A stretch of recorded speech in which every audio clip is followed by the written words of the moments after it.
Hi friends, welcome to Ragas Kitchen friends. இன்னைக்கு வீடியோல கோதுமை மாவுல ரொம்ப சுவையான சூப்பரான ஸ்பெஷல் பால் பூரி எப்படி பண்றதா friends பார்க்க போறோம். இது செய்யிறதுக்கு ஒரு மிக்சிங் பவுல் எடுத்துக்கலாங்க. இதுல 1 கப் அளவுக்கு கோதுமை மாவு போட்டுக்கலாம். இது வந்துட்டு 125 கிராம் அளவுக்கு இருக்குங்க. இது கூட ஒரு சிட்டிகை அளவுக்கு உப்பு போட்டுக்கலாம். உப்பு போட்டு நல்லா வந்து கலந்து விட்டுக்கோங்க.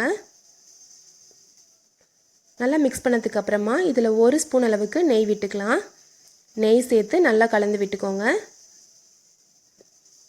நெய் எல்லா பக்கமே நல்லா மிக்ஸ் ஆகட்டும். நல்லா கலந்ததுக்கு அப்புறமா கொஞ்சமா தண்ணி சேர்த்து நம்ம பூரி மாவு பதத்துக்கு பிசைஞ்சு வச்சிரலாங்க. பாருங்க இந்த அளவுக்கு நல்லா சாஃப்ட்டா பூரி மாவு பதத்துக்கு பிசைஞ்சிருங்க. இப்போ இதுல ஒரு 1/4 ஸ்பூன் அளவுக்கு நெய் சேர்த்து ஒரு தடவை பிசைஞ்சிக்கலாம். இந்த மாதிரி ஒரு 1/4 ஸ்பூன் சேர்த்து நெய் சேர்த்து கலந்து நல்லா பிசைறனால இதோட வாசனையும் ஃப்ளேவரும் ரொம்ப நல்லா இருக்குங்க. நம்ம வந்துட்டு இன்னைக்கு ஸ்வீட் செய்ய போகிறோம். நல்லா ஸ்வீட் செய்கிறப்போ இந்த மாதிரி நெய்யோட வாசனை இருக்கப்போ ரொம்ப டேஸ்ட்டாக நல்லாயிருக்கும். நெய் சேர்த்து ஒரு தடவை நல்லா பிசைஞ்சு விட்டுட்டு இதை வந்து மூடி வச்சிடலாம். ஒரு 10 நிமிஷம் இது நல்லா ஊறட்டும். ஒரு சின்ன மிக்ஸி ஜார் எடுத்துக்கலாங்க. இதில் 1/2 டீஸ்பூன் அளவுக்கு கசகசா சேர்த்துக்கலாம். இது கூடவே 2 டேபிள் ஸ்பூன் அளவுக்கு அரிசி மாவு, பச்சரிசி மாவு சேர்த்துக்கலாம். இது கூட ஒரே ஒரு ஏலக்காய் விதை மட்டும் சேர்த்துக்கிறேங்க, தோல் எடுத்துட்டு.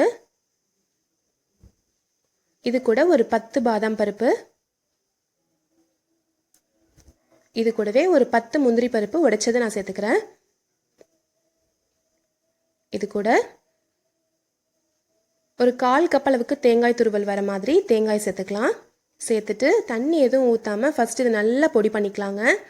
தேங்காய், முந்திரி, பாதாம் எல்லாமே சேர்ந்து நல்லா பொடியாகணும். இந்த மாதிரி தண்ணி சேர்க்காமல் நல்லா பொடிச்சிக்கோங்க. அதுக்கப்புறமா கொஞ்சமாக தண்ணி சேர்த்து நல்ல ஒரு பேஸ்ட்டாக பண்ணிக்கலாம். பாருங்கள், இப்போ எல்லாமே நல்லா அரைப்பட்டு நல்ல ஒரு பேஸ்ட்டாக இந்த மாதிரி ரெடி பண்ணி வச்சுக்கோங்க. இப்போது ஸ்டவ்வில் ஒரு அடிகனமான பாத்திரத்தில் 3/4 லிட்டர் அளவுக்கு பால் எடுத்திருக்கேங்க. இந்த பால் வந்துட்டு நல்லா திக்கான பாலாக இருந்தால் நல்லா டேஸ்ட்டாக இருக்கும். 3/4 லிட்டர் பால் ஊற்றி இதை வந்து ஃபஸ்ட்டு நல்லா கொதிக்க விட்டுக்கலாம். பால் பாருங்கள் இப்போ நல்லா பொங்கி வர ஆரம்பிச்சிருச்சு, நல்லா கொதிக்க ஆரம்பிச்சிருச்சு. இப்போது நம்ம ஸ்வீட்னஸ்க்காக நம்ம வந்துட்டு சர்க்கரை சேர்க்க போகிறோம். நான் வந்துட்டு இன்றைக்கி 1/2 கப்புக்கு கொஞ்சம் அதிகமாக வந்துட்டு சர்க்கரை சேர்த்துருக்கேன். அதாவது ஒரு 100 கிராமுக்கு கொஞ்சம் அதிகமாக சேர்த்துருக்கேன். உங்கள் ஸ்வீட்னஸுக்கு தகுந்த மாதிரி நீங்கள் சேர்த்துக்கலாம். 100லேருந்து 150 கிராம் வரைக்கும் நம்ம சர்க்கரை சேர்த்துக்கலாம். அதுக்கு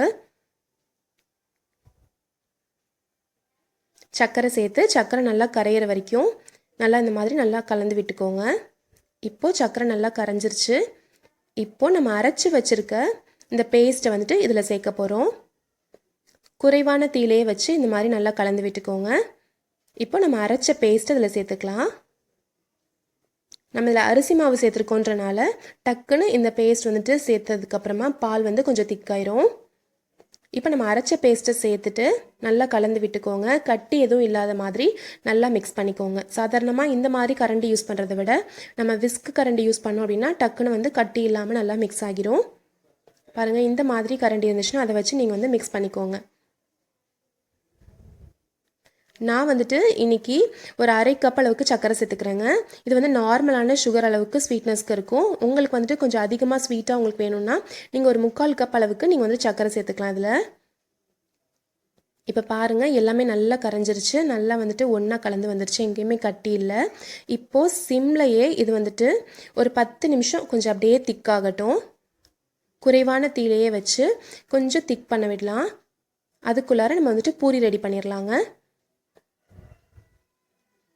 நம்ம ரெடி பண்ணி வச்சுருக்க இந்த பூரி மாவு எடுத்துக்கலாங்க. இது ஒரு தடவை நல்லா பிசைஞ்சு விட்டுட்டு சின்ன உருண்டைகளாக பண்ணிக்கலாம். இப்போ நான் எடுத்திருக்க அளவுக்கு வந்து பார்த்தீங்க அப்படின்னா கிட்டத்தட்ட ஒரு 15லேருந்து 16 பூரி அளவுக்கு வந்திருக்குங்க. இந்த சைஸில் நம்ம பூரி பண்ணால் போதும். பாருங்கள், இந்த மாதிரி நம்ம உருட்டி வச்சிடலாம்.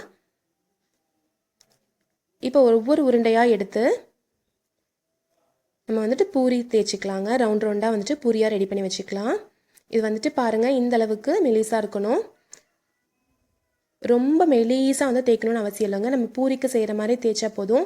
லைட்டாக ஒரு திக்னஸ் இருக்கணும். நம்ம பூரி எண்ணெயில் போட்டதும் பொங்கக்கூடாது. அதனால இந்த மாதிரி ஃபோர்க்கோ அல்லது டூத்பிக்கோ வச்சு ஓட்டை போட்டுக்கோங்க. இப்போ நம்ம எல்லா பூரியுமே அதே மாதிரி தேய்ச்சி ஓட்டை போட்டு ரெடி பண்ணி வச்சிடலாம். இப்போ பாருங்கள், ஒரு 10 நிமிஷத்தில் இது வந்து இந்த அளவுக்கு திக்காயிருக்கு. இப்படி திக்காச்சுன்னா போதுங்க, நம்ம ஸ்டவ் ஆஃப் பண்ணிவிட்டு இதை இறக்கி வச்சிடலாம். பாலுடைய அந்த கன்சிஸ்டன்சியே நல்லா கொஞ்சம் திக்காயிருக்கு. இந்த அளவுக்கு திக்கானதும் இறக்கி வச்சுருங்க. பாருங்கள், நம்ம சாதாரணமாக இருக்க பாலுக்கும் இதுக்கும் நல்ல டிஃப்ரென்ஸ் தெரியுது. இப்போ ஸ்டவ்வில் கடாய் வச்சு எண்ணெய் ஊற்றிடலாங்க. எண்ணெய் நல்லா சூடானதும் நம்ம ரெடி பண்ணி வச்சுருக்க பூரி ஒவ்வொன்றா போட்டு பொரிச்சு எடுத்துடலாம். இது வந்துட்டு சாஃப்டாக பொங்கி வரணும்னு அவசியம் இல்லைங்க. கொஞ்சம் நல்லா கிறிஸ்பியாக வரணும், அப்போ தான் நல்லா டேஸ்ட்டாக இருக்கும். நம்ம ஆல்ரெடி வந்துட்டு ஃபோர்க் அல்லது டூத் பீக் வச்சு நம்ம ஓட்டை போட்டு வச்சுருக்கோம், குத்தி குத்தி வச்சுருக்கோம். அதனால் பொங்கி வராது, இந்த மாதிரி தாங்க வரும். இதே மாதிரி எல்லா பூரியும் போட்டு ரெடி பண்ணி வச்சுருங்க. இப்போ ரெடி பண்ணி வச்சாச்சு. நம்மளுக்கு பால் மிக்சரும் ரெடியாக இருக்குங்க. இந்த பூரிஸும் ரெடி பண்ணி வச்சுட்டு இப்போது ஒவ்வொரு பூரியாக இந்த மாதிரி உள்ளர இந்த பால் மிக்சரில் போட்டு ஒரு 15லேருந்து ஒரு 30 செகண்ட் வரைக்கும் இப்படி உள்ளர ஊற விட்டு எடுத்து தனியாக ஒரு பிளேட்டில் வச்சுக்கோங்க. பால் மிக்சர் நல்லா சூடாக இருந்துச்சுன்னா டக்குன்னு இது வந்து ஊறிடும். பாருங்கள், இந்த மாதிரி ரெடி பண்ணி ஒரு பிளேட்டில் தனியாக எடுத்து வச்சுக்கலாம். எல்லா பூரியும் இதே மாதிரி போட்டு எடுத்து வச்சுக்கோங்க. இப்போ நம்ம சர்வ் பண்ணுறப்போ பூரி எல்லாத்தையுமே 2 மடித்து அதுக்கு மேலே கொஞ்சமாக நம்ம ரெடி பண்ணி வச்சுருக்க அந்த பால் மிக்சரையும் ஊற்றி இப்படி சர்வ் பண்ணிங்கன்னா எம்மியான ஸ்வீட்டான சூப்பரான பால் பூரி ரெடி ஆயிடுச்சுங்க.